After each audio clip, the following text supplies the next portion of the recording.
First and foremost, I gotta say, shout out to not only all the cool DJs and core DJs that I've met over the past couple years, because some of y'all have shown me love and didn't know me from a can of paint.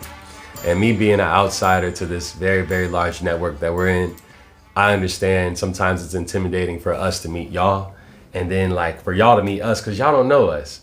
Yeah, and I've seen it. There have been hundreds of people, and probably thousands at this point since you've been all over, that come up to you in admiration. Literally. Like, oh my gosh. I've seen people fan out over you. For real. The type of gravitational pull that this person has that's sitting next to me is not only impeccable, it's beautiful to watch. Because I see from the outside looking in.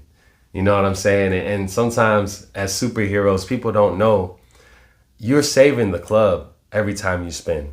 Because if you've seen certain environments that we go into when it's empty or when there's no music playing, it's a completely different atmosphere. The DJs are literally the heartbeat of the club, in my opinion, because it keeps people moving. It keeps the blood flowing. It keeps the BPM up, beats per minute, if you didn't know what that means. That's it. and fam, I've seen you go through a myriad of music. Literally, like there's been so many different vibes that you can hit. And it always keeps them going. From New Orleans bounce to the smooth, chill, like perfect Sunday music that you hear at brunch. To now this is a little reference point, but you host events, right? Mm-hmm. And the most recent ones, the day shift parties, have been a hit. Mm-hmm. Yep. Every time I wish I get FOMO sometimes. Because I'll be at work or I'll be like working and be like, oh man, I want to go. Yeah. And then I'll be like, oh, I could go, but like, But no, ladies and gentlemen, this is another episode of New York Minute, and I'm joined by DJ C. Wade. Hello. I'm not the type to clap for myself. I'm going to clap for you. No, I don't have the clap effect yet, but I'm going to get there one day. But no, thank you for joining me, fam. Of course. Thank you for pulling up. Of course. And honestly, I had to give everybody their flowers before like I get into the episode because we don't get it that much, in my opinion. Like we might get it when we're out and about or on the internet, but like for you to come to my space, it means a lot to me. Of course. You are technically outside of Wesley North and his wife, you're the first person I've met that like actually pulled up. Just like, it's on GP. Yes. Yeah. Yes. For real. Yeah. And so my show is always about showcasing the person, but on top of that, like I like to splice in what you do in real time after I do my editing and stuff. But I wanted you to let the people know, the world know, in a New York Minute, who is C. Wade? Whew. That's a very loaded question. Yes, it's layered. Layered question. Let's start with the small parts. When did you start DJing? So let's see. At this point it's been about 16 years that I've been doing this. I started, and I always, when I lead with that response, when people ask me how long I've been DJing, I always have to follow up with I am older than I look. I won't disclose what that age is. 16 years? Yeah. So a lot of times when you hear of DJs that have been DJing that long, they usually start somewhere in their like teenage years. So for me, I was, you can do the math. I was probably my early to mid 20s. Okay, cool. So the thing is, like, I've always at heart been a DJ. Mm-hmm. Like even when I was in high school, anytime I would go to a party, you know, I would always be the one stuck at the stereo, flipping through CDs and basically playing the music for the party. Because that's just, I don't know, that's where I felt good. That's where I like to be. I like to play music and, you know, guide the crowd and get responses from what I'm playing, and just witnessing that, it just always fed my soul. Yeah. So yeah. I've always been into music, as a lot of us, you know, grow up. Our parents, you know, that's usually the first introduction that we have to music. Mm-hmm. You know, both my parents made, you know, big music heads. Just like they grew up, they're older. They had records for days. All the good. So you had a collection. Yeah, all the good shit that our parents played that I hated listening to as a kid. You love it now? I love it now. Like I've inherited, they've willingly given me all their vinyl, luckily. So I'm glad you said that about vinyl, because I was going to ask you if you had a vinyl player. Oh, of course. Okay, perfect. I just had to make sure. Sure. But not only that, my parents were both musicians as well. Mm-hmm. My dad was in a steel drum band in Antigua. He went on tour. He had locks all the way down to his back. My mom was a singer, songwriter, and she wanted to go further with it, but her parents didn't encourage her to do it, so she kind of just went the clerical route. Right. But she would always be singing in the crib. Always. Yeah. Whitney Houston, Mariah Carey. She would sing it like she was them. She was gifted. Yeah, very gifted. And she had a very big record collection. So I would be going through, be seeing all these different artists. Like I remember seeing Cameo for the first time. Oh, wow. A physical record. And I was like, this is weird as fuck. It looks weird, but I like computer. I love Cameo, Word Up, Zapp and Roger, Computer Love. Like I'm a unk now. You know what I'm saying? But right. I embrace it though. That's what I'm saying. Like, growing up, like once the Walkman was introduced, I was glued to it. Like every day, all day. I could never put it down. My dad would be like, you need to take the headphones off. Mm-hmm. I was stuck. But I had a Walkman too. Yeah. And it had the AM FM as well. Exactly. Yeah, telling my age, but yeah, the fam, it's okay. It's okay. No. I mean, hey, look, we both look fly and young. I embrace it. At the end of the day, I wouldn't be the DJ that I am without it. So, it is what it is. I wouldn't be the broadcaster that I am without the history and knowledge, because you got a lot of young pups that think they can do what we do. Nah. And then they get stage fright, or the lights get too bright, or they don't know how to talk on mic. Yeah. And it's just one of those things where we put in the time, that 1,000 hours, and that's what makes us professionals. And then the fact that we just grew up in an era before social media, so we had one-on-one interactions. We actually knew how to talk. Yeah. Yeah. But that's true. Yeah, it's very, very much valid in today's. You can see the difference. There's a big difference. But yeah, I've been DJing for quite some time, and the first set of equipment that I bought, and that's really what stopped me from, because this shit was expensive to get into. So I ultimately bought 2 turntables and a mixer piece by piece until I could get the whole setup.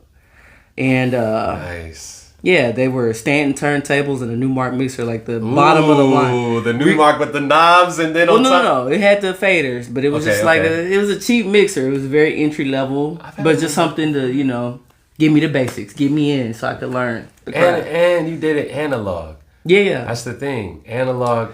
They talk about analog versus digital all the time, but I'm like, I'm analog all day. Right. It's much, much better, much more powerful. You can actually route more energy to it. And it actually requires skill, to learn this craft, because that's what it is. It's an art form. And, if you take the time, even though we have all this technology, which makes it so much easier to gain access to being a DJ today. Right. If you actually take the time to learn, it's going to make you a better DJ. So even though Serato was at its very first entry point, which is the digital software that we use now. Yeah. I was like, you know what? I can't quite get the Serato box. I think back then it was probably $500. That's a lot of money. Yeah, just to get the Serato interface to use your laptop, essentially. Yeah. So I was like, all right, I got 2 turntables and a mixer. I got vinyl. Let me just learn the old school way. Mm-hmm. I think it'll be beneficial if I just learn this way, as opposed to just jumping right into the, Serato. The Serato. Yeah. But that brings up a great question that I wanted to ask you now that I'm thinking about it, because sometimes I go with a script on my episodes. Sometimes I'm just like, nah, let's just have an organic conversation, right? Yeah.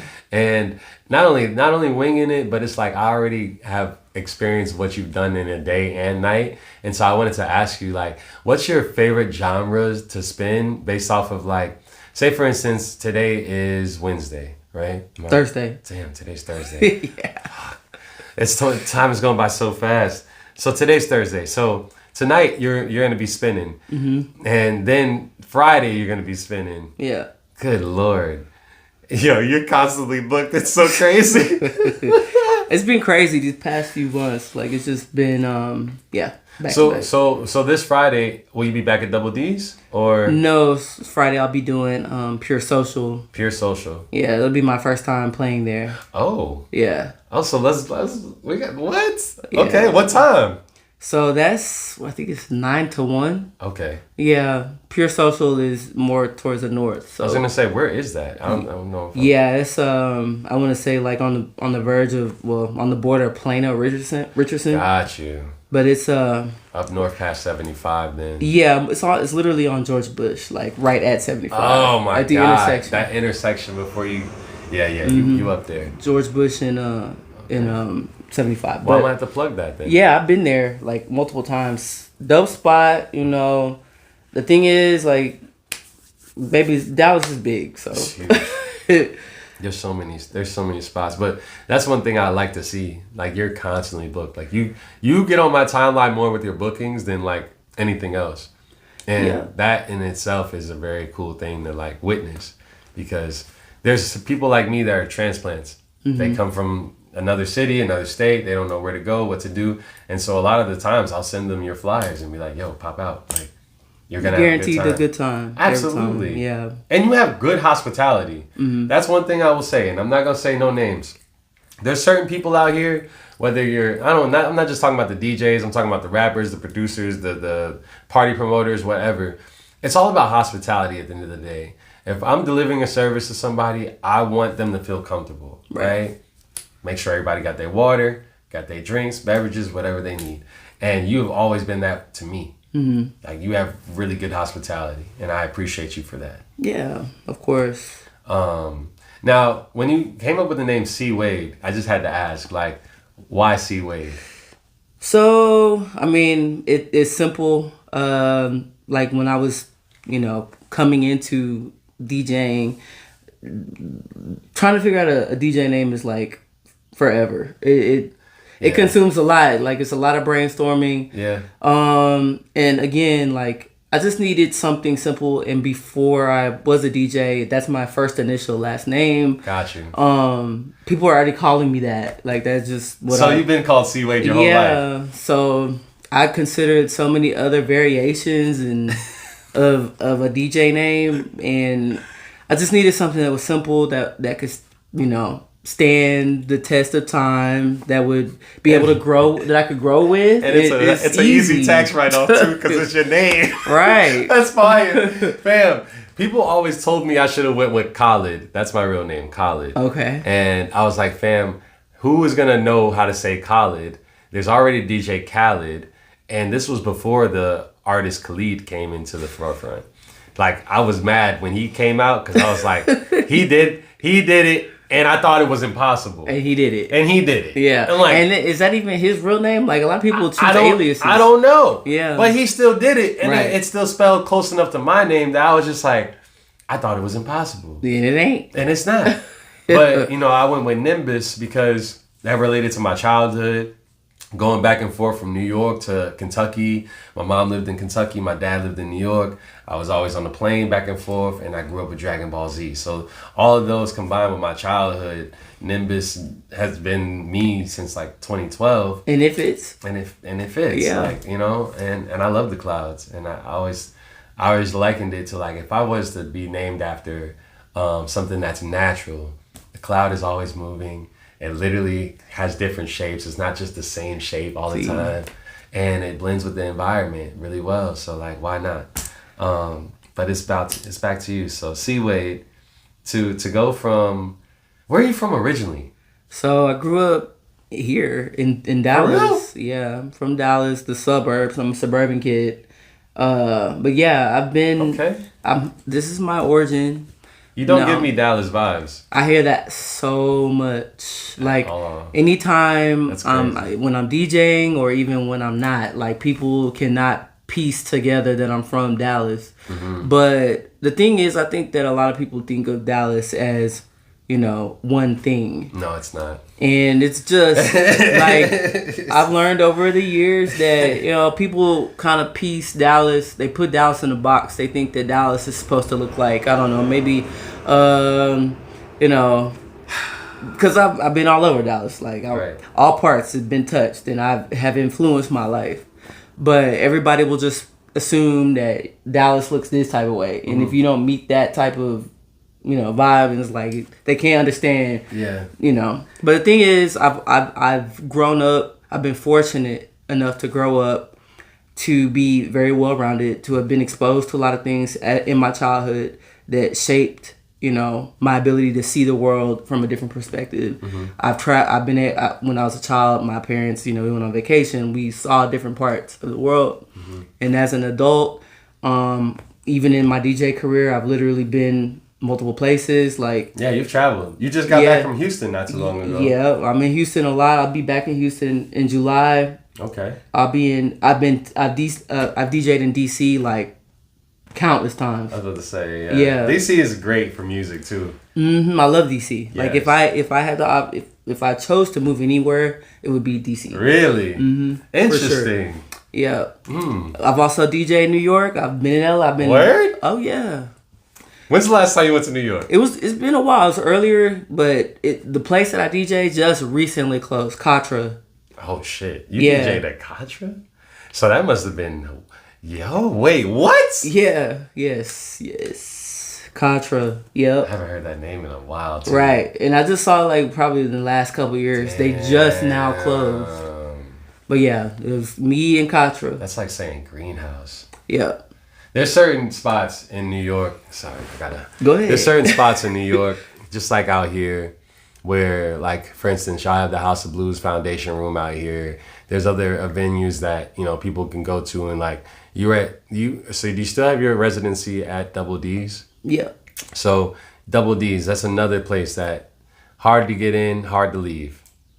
Very much so. And your set, when I can catch it from beginning to end, I'm telling you, from beginning to end, it's nonstop. And you go like this, like you're like, yeah, it's waves. Yes. But it's like yeah. Yeah, it goes up, goes down, goes up, goes down. But then every time, I feel like by the hour, because you'll spin for hours, and by the hour you constantly take it up a notch. And so by like the last hour, it's punching it. Oh my god! Yeah. And I get like it gets hot in there. Like yeah. There's so much. I don't care. I curse on my show. There'd be so much ass shaking when she be spinning. I'm like, I just look around the room and it's a movie, and I'm just like, yo, and she keeps it going, and I love that. And then the dudes be in there just bang some biggity, and that shit be going crazy. Yeah. But people feel free when they are, at least from when I've seen it, like from the outside looking in, people truly feel free when you're spinning in the room. And that's a testament to your skill, your character, and your ear. I mean, and just, yeah, like I feel free when I'm DJing. So it's an interchange of energy, you know, so when I feel it and it's given back to me, that energy is just constantly circulating. Yeah. But also, majority of being a DJ, it comes down to several different things. Of course, you can get the technicality, the skills down, but the ability to know how to structure a set, like, that's something that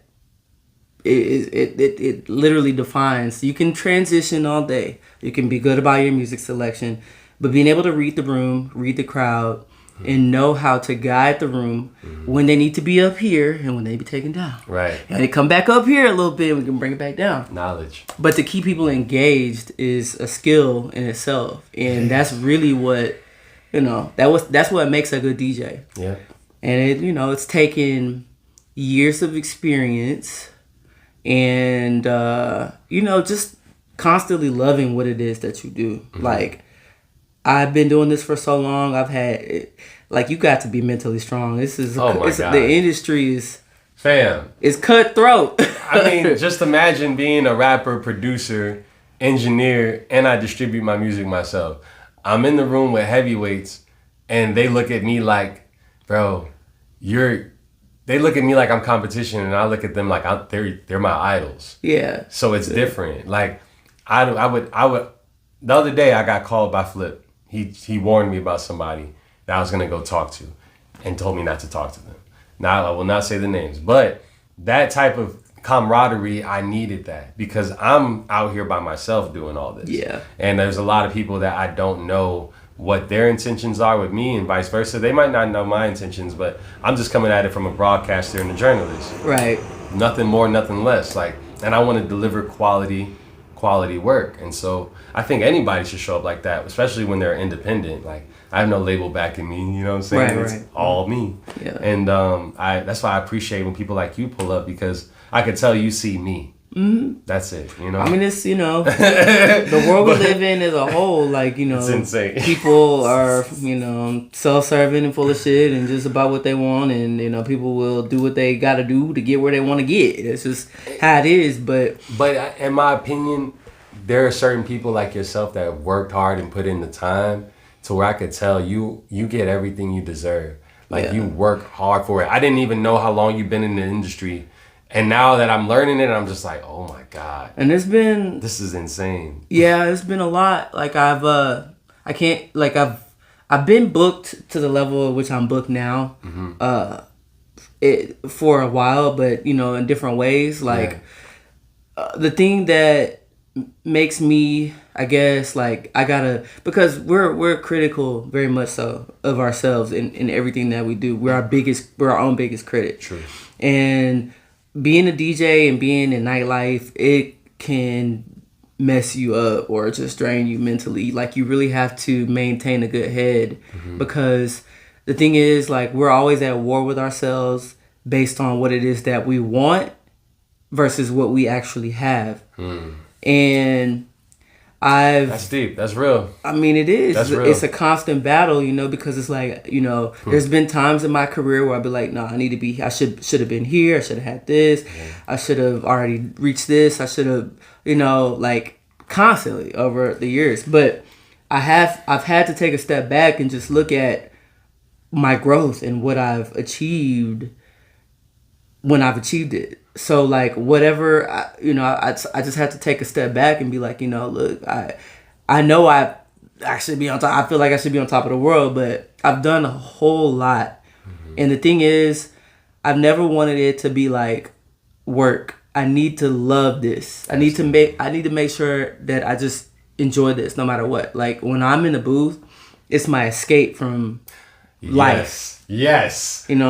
Time out. That is the best way I can put it, and you said it perfectly. It's my escape. Yeah. Nymbus, that's my escape. When I can be a performance artist or even just a broadcaster, I don't think about nothing else going on. Right. And then for that maybe it'd be an hour, 30 minutes, I'm free. Right. I'm happy.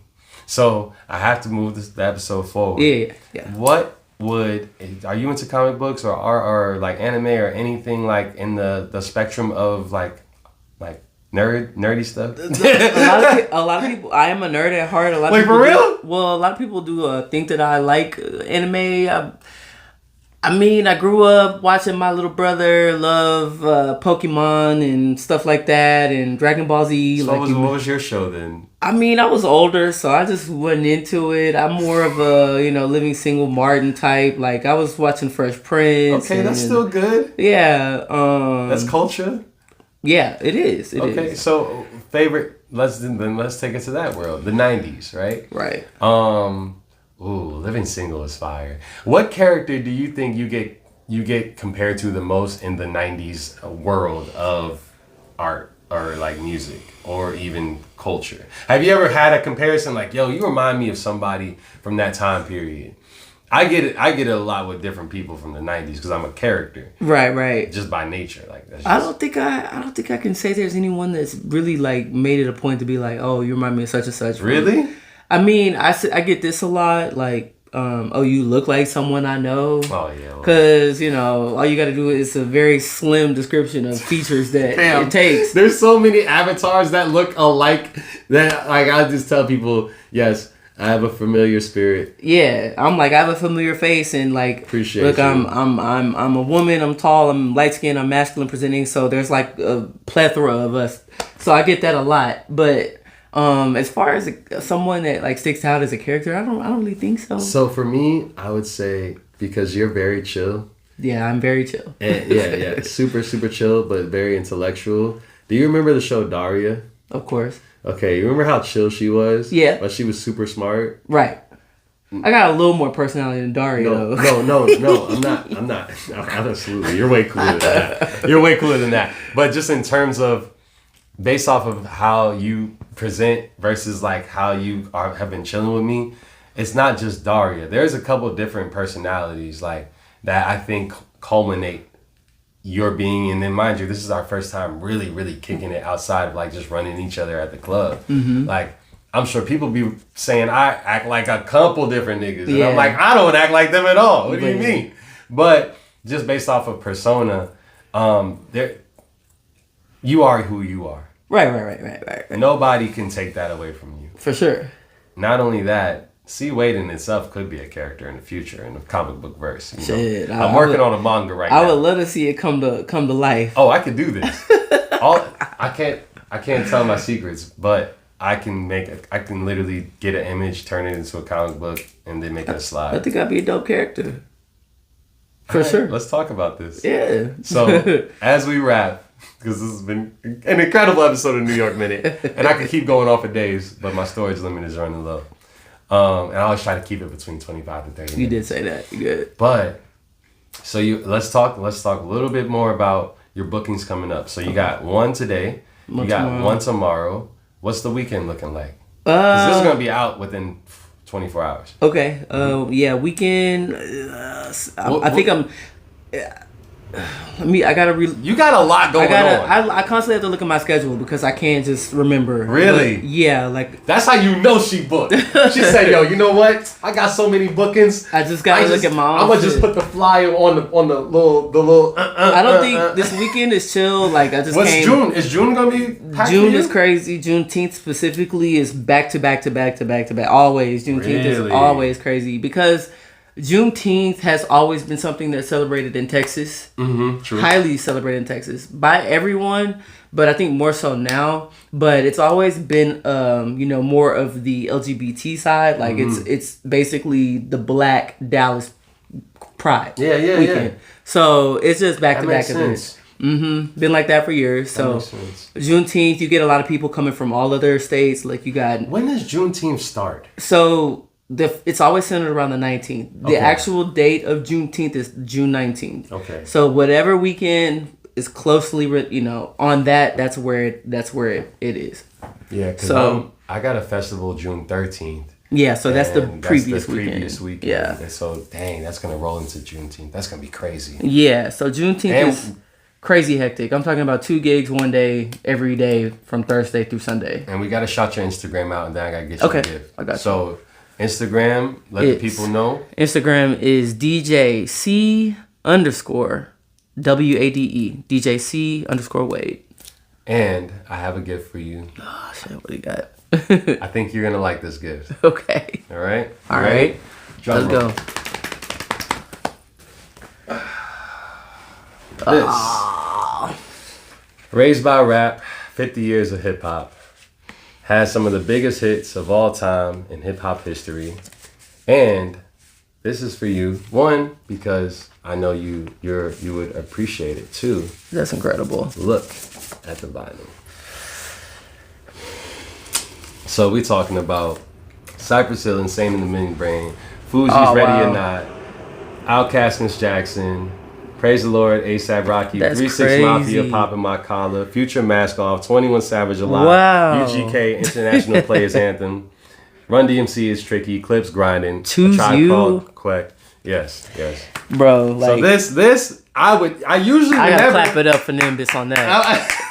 Cause wow, like that's an incredible gift. Now this here, I give all my friends and people I consider friends that come to New York Minute and support my ideas, gifts, and that's dope. Thank you. No, thank you for real. Seriously, thank you for having me. That I don't know. I thought he had a party. Some sort of like. This is insane though. This is good. Well, I try to give people gifts I know they'll appreciate, and I've moved around a lot. I've had 2 crates worth of vinyls that I had to leave in Chicago because they get too heavy. Right. And eventually I'm going to have to move from this space. So I'm giving away my gifts and people that I consider you a gift, and not only as a guest, but just your time. and I know we're gonna see each other in the future and be like, ah, yeah.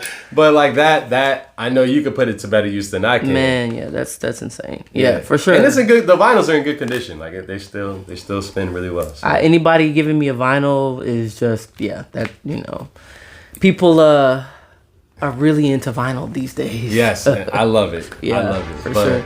Much appreciated. Oh, thank you. Yeah, thank you for pulling up to New York Minute.